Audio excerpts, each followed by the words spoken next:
Istambay, istambay sa looban. Kunin ang pamaypay at upuan. Makinig habang naiinitan.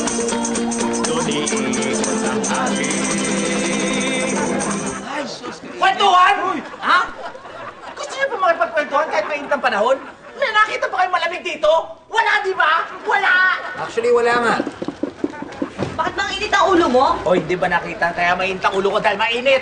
Kaysa ka magpunta sa bahay, sa labasan, sa looban. Mainit! Kapag naliligo nga ako, pinagpapawisan ako.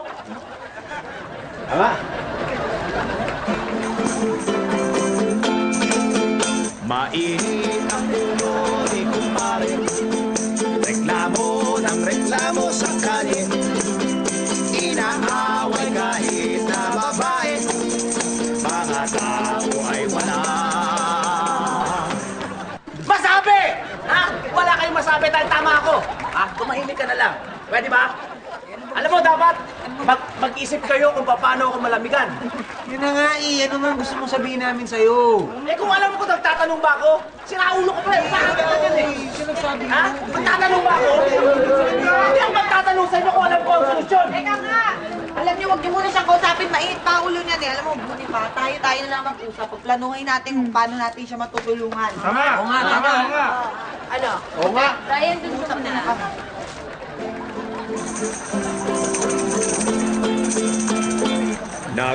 Nag-usap-usap ang mga tao. Bumuo sila ng isang plano. Ang project na pampalamig ulo. Ang resulta daw ay Sigurado!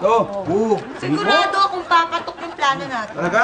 Oo! Paano nga ulit yun? Hindi ko gano'n nasundan. Anong gagawin? Meron akong kaibigan, taga-kabilang barangay, maganda, sexy. Papalambing natin si Brian dun sa kaibigan ko para lumamig. Ayun na! Pwede. Dali. Yung kaibigan mo ba, papayag lambingin si Brian? Tinext ko na. Okay na, pumayag na. Pakuha na.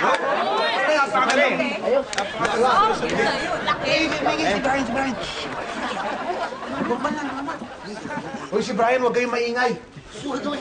Andyan na siya. Oh! Okay na. Ano okay na?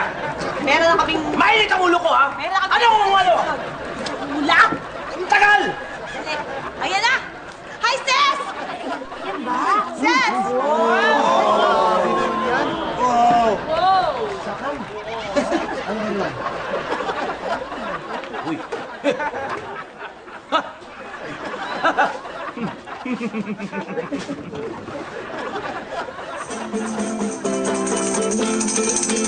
Istambay sa looban.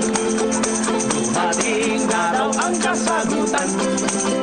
Reaksyon ay ating malalaman. Kung matutuwa itong si Brian.